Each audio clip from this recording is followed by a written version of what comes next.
दोस्तों, आजकल जदीद टेक्नोलॉजी और साइंस ने इंसान के शऊर में बहुत इजाफा किया है। जो राज पहले इंसान नहीं जानता था, अब इनको साइंस की मदद से आसानी से समझा जा सकता है। लेकिन इन सब के बावजूद आज भी दुनिया में बहुत से ऐसे करिश्मे होते हैं कि जिनको इंसानी अकल नहीं समझ पाती। जैसे ही हमें लगता है कि हमने कुदरत को समझ लिया है, तभी कुदरत हमें नई चीजें दिखाकर चौंका देती है। आज की वीडियो में हम ऐसे ही नेचुरल फिनोमेनन देखेंगे जिनमें से कुछ इस कदर खौफनाक हैं कि उन्हें देखकर आपके रोंगटे खड़े हो जाएंगे। तो बिना टाइम वेस्ट किए चलते हैं हमारी लिस्ट की तरफ। Number 1, giant cracks. एक फिक्रा है जो हम अक्सर किसी बहुत ही बुरी या दर्दनाक खबर या चीज को देखकर बोलते हैं कि ऐ खुदा, इसे देखने से पहले ये जमीन फट क्यों नहीं गई। तो मैं आपको बता दूं कि ये बात सच हो रही है। पिछले कुछ सालों से दुनिया के अलग अलग हिस्सों से जमीन फटने की खौफनाक खबरें आ रही हैं। जमीन पर अचानक बिना किसी अर्थक्वेक के बड़ी बड़ी दरारों का हो जाना ऐसे लगता है जैसे ये हमारे लिए कोई वार्निंग है। और जमीन फटने के ये वाकयात दिन ब दिन तेजी से बढ़ते जा रहे हैं। 2005 में इथियोपिया में ऐसे ही बहुत बड़ी दरार बिना किसी जल्जले के बन गई थी। ये दरार 35 मील लंबी और कई जगहों पर 20 फीट चौड़ी थी। साइंटिस्ट का मानना है कि ये दरार एक नए समंदर बनने की तरफ इशारा है। ये आने वाले कुछ सालों में अफ्रीका का ये हिस्सा बड़े आजम अफ्रीका से अलग हो जाएगा। लेकिन इथियोपियाई दरार से बड़ी दरार पेरू में भी देखी गई है और ये दरार 100 मीटर से भी ज्यादा चौड़ी और 15 किलोमीटर लंबी है। इसके अलावा भी बोलिविया के एक आइलैंड में भी बहुत बड़ी दरार पड़ी थी जिसने पूरी झील को अपने अंदर समा लिया था। इसके अलावा भी दुनिया के कई ममालिक में ऐसी दरारें देखी जा चुकी हैं जो दिन ब दिन मजीद बढ़ती और खुलती जा रही हैं। माहिरीन का कहना है कि ये दरारें जमीन के अंदर की जकड़ कमजोर होने की वजह से हो रही हैं। Number 2, spider rain. मार्च 2012 में ऑस्ट्रेलिया के जनूबी शहर टेबललैंड में उस वक्त शदीद खौफो हरास फैल गया जब आसमान से मकड़ियों की बारिश हुई। ये इतना अजीबोगरीब और रेयर फिनोमेना था कि इसकी वजह से शहर को सिटी ऑफ स्पाइडर्स का नाम दे दिया गया था। दरअसल हुआ कुछ यूं था कि तेज हवा की वजह से ये मकड़ियां हवा में उड़कर एक जगह से दूसरी जगह पहुंची तो पीछे अपना जाल बिछाती गईं। यूं हवा में इनका जाल फैल गया और इसी जाल की वजह से जब ये ऊपर से नीचे लटकी तो लोगों ने इसे स्पाइडर रेन का नाम दे दिया था। और लग भी कुछ ऐसे ही रहा था जैसे ये मकड़ियां आसमान से उतर रही थीं। सिर्फ इतना ही नहीं, लाखों की तादाद में इन मकड़ियों ने साथ ही अपने जिस्म से जाला निकालना शुरू कर दिया था, जिसकी वजह से हर घर, सड़क, खेत और हर जगह मकड़ियों के जाले नजर आने लगे थे। ऐसा मालूम होता था जैसे बर्फबारी हुई हो। Number 3, mysterious craters. दुनिया में न जाने कितने ही राज ऐसे हैं जिनसे पर्दा उठना भी बाकी है। उन्हीं राजों में से एक राज है साल 2014 में रूस के साइबेरिया में बनने वाला 262 फीट चौड़ा गड्ढा, जो पूरी दुनिया के लिए एक अनसुलझी पहेली बना हुआ है। मगर ये मामला यही नहीं रुका, बल्कि इसके आसपास के एरिया में भी ऐसे कई पुलिसरार गड्ढे नजर आने लगे। जिसके बाद इन गड्ढों के बनने पर कई नजरिए सामने आने लगे। उसका मानना है कि जमीन के नीचे चट्टान के धंस जाने से ये सुराख बने होंगे, तो कुछ का मानना है कि ये एलियंस ने बनाए होंगे, तो कुछ माहिरीन का मानना है कि जमीन के नीचे बर्फ पिघलने से ये गड्ढे बने होंगे। मगर आज तक कोई भी ठोस जवाब इस पर नहीं दिया गया। Number 4, tornado. टोर्नेडो सबसे ज्यादा तबाही लाने वाली कुदरती आफत है। दरअसल टोर्नेडो हवा का एक कॉलम है जो ग्राउंड से बादल तक कनेक्टेड रहता है और फिर ये कॉलम बहुत तेजी से आगे बढ़ता है और अपने रास्ते में आने वाली हर चीज को अपने अंदर समा लेता है।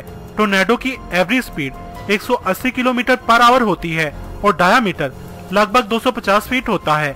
मगर कुछ मोस्ट एक्सट्रीम टोर्नेडो की स्पीड 480 किलोमीटर पर आवर और डायामीटर 3 किलोमीटर तक हो सकता है। लट्टू की तरह घूमते हुए ये 100 किलोमीटर तक तबाही फैला सकता है। ज्यादातर टोर्नेडो का कहर नॉर्थ अमेरिका में देखने को मिलता है। अमेरिका में टोर्नेडो की वजह से हर साल 60 लोगों की जान चली जाती है और वहीं करोड़ों रुपए का नुकसान भी हो जाता है। Number 5, ball lighting. दोस्तों, बॉल लाइटिंग कुदरत का एक ऐसा करिश्मा है जो कि दुनिया भर में मुख्तलिफ जगहों पर देखा जा सकता है। यहाँ तक कि ये बॉल लाइटिंग एक ही जगह पर कई बार भी नजर आती है। कई बार ये जमीन पर चलती हुई नजर आती है तो कई बार हवा में उड़ती हुई। ये ज्यादातर 5 से 10 सेकंड के लिए अपीयर होती है और फिर अचानक गायब हो जाती है। जहाँ मौसम खराब हो, यानी शदीद बादल आए हों और बिजली चमक रही हो, वहाँ ऐसी बॉल लाइटिंग देखी जा सकती है।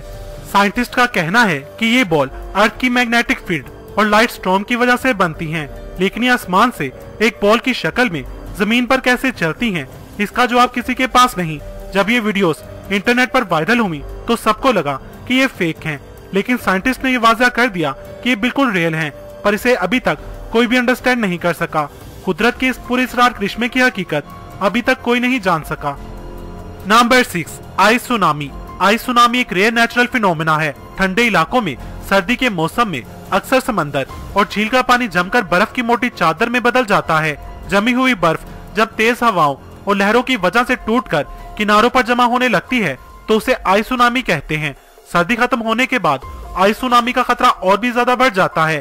सर्दी के बाद बर्फ की चट्टानें टूटने लगती हैं, फिर तेज लहरों की वजह से बर्फ के बड़े बड़े टुकड़े साहिल की तरफ आने लगते हैं। अगर हवा तेज हो और लहरें बड़ी हों तो साहिल के करीब घर और बिल्डिंग्स वगैरह भी आइस सुनामी की लपेट में आ जाती हैं।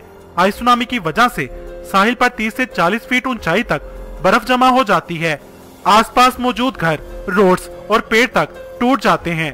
अगर पास मौजूद लोग एहतियाती तदाबीर अख्तियार न करें तो ये सुनामी जानलेवा साबित हो सकती है। सबसे पहला आइस सुनामी कनाडा में देखा गया था। ये इतना बड़ा और खौफनाक था कि इसने अपने रास्ते में आने वाली हर चीज को तबाह कर दिया था। Number 7, blood rain. बारिश तकरीबन हम सभी को पसंद होती है, मगर जिस बारिश का जिक्र अभी हम करने जा रहे हैं इसे रेल में देखकर आप डर भी सकते हैं। जी हाँ, इस बारिश का कलर रेड होता है, इसीलिए इसे ब्लड रेन कहा जाता है। ये दुनिया के कई इलाकों में देखी जा चुकी है, मगर इंडिया की स्टेट केरला में ऐसी बारिश अक्सर होती है। इस तरह की ब्लड रेन केरला में सबसे पहले 1896 में हुई थी और इसके बाद से ये लगातार कई दफा यहाँ हो चुकी है। 2001 में वहाँ के लोकल लोगों ने इसकी रिपोर्ट दी। इसके बाद इस पर तहकीक की गई और इंडियन अथॉरिटी के मुताबिक ये लाल बारिश इस एरिया की हवा में मौजूद ग्रीन अलगाई पार्टिकल्स की वजह से होती है। इस तरह की बारिश जून 2012 में आखिरी बार हुई थी। इसके बाद से अब तक नहीं हुई। यहाँ के लोग इसे बुरी किस्मत की अलामत समझते हैं। Number 8, finger of death. आपने कहानियों और मूवीज में देखा या सुना होगा कि कुछ लोगों के पास ऐसी पावर्स होती हैं कि वो जिस भी चीज को छूते हैं वो बर्फ की बन जाती है और मर जाती है। दरअसल ऐसी कोई भी पावर किसी इंसान के पास नहीं है। हाँ, मगर कुदरत के पास जरूर है, जहाँ एक ऐसी आइस फिंगर बनती है जिसके छूते ही कोई भी चीज बर्फ की बन जाती है। इन्हें ब्रिनिकल के नाम से जाना जाता है। ये दुनिया की कुछ बेहद गहरी जगहों पर बनती हैं। अब ये तो आप सब जानते ही होंगे कि -0 डिग्री सेल्सियस टेम्परेचर पर साफ पानी बर्फ में तब्दील हो जाता है। यहाँ भी कुछ ऐसा ही होता है। बर्फ की ये नली आहिस्ता आहिस्ता नीचे सतह समंदर की तरफ बढ़ती है और सतह समंदर भी बर्फ में तब्दील हो जाती है। जो भी चीज इसकी लपेट में आती है वो भी बर्फ की बन जाती है, जैसे स्टारफिश और दूसरे समुद्री जानवर। इसलिए इसे फिंगर ऑफ डेथ कहा जाता है। Number 9, Catatumbo lightning. दोस्तों, वेनेजुएला में एक जगह ऐसी है जहाँ एक झील के ऊपर हर वक्त बिजली कड़कती रहती है, लेकिन ऐसा क्यों होता है ये राज आज तक कोई नहीं जान पाया।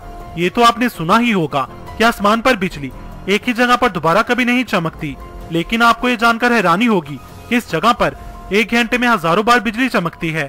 आसमानी बिजली के इस कुदरती मुजाहरे पर किसी आतिशबाजी का गुमान होता है।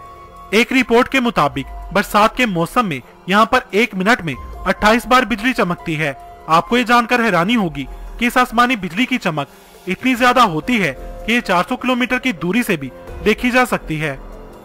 Number 10, frozen methane.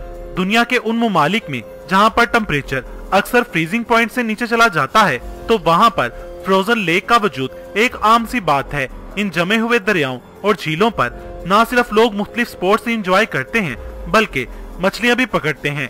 लेकिन दुनिया भर में बर्फीली जमी हुई झीलों पर कई बार ऐसे हैरानकुन मनाजर देखने को मिलते हैं कि बर्फ की सतह से आग के शोले बुलंद होते दिखाई देते हैं।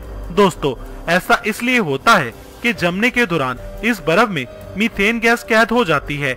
इस फिनोमिना को मीथेन बबल कहा जाता है, जिसे फोड़ने पर अगर चिंगारी दिखाई जाए तो आग के शोले बुलंद होने लगते हैं और ये शोले तब तक बुलंद होते रहते हैं जब तक कि इस बबल में मौजूद मीथेन गैस कम्प्लीटली जल न जाए। दोस्तों, अगर आप चाहते हैं कि इस सीरीज का पार्ट 3 भी बनना चाहिए तो कमेंट सेक्शन में पार्ट 3 लिखें। और आपको ये वीडियो कैसी लगी कमेंट सेक्शन में मुझे अपनी कीमती राय से जरूर आगाह कीजिएगा। अगर आपको ये वीडियो पसंद आई हो तो इसे लाइक और शेयर करना मत भूलिएगा।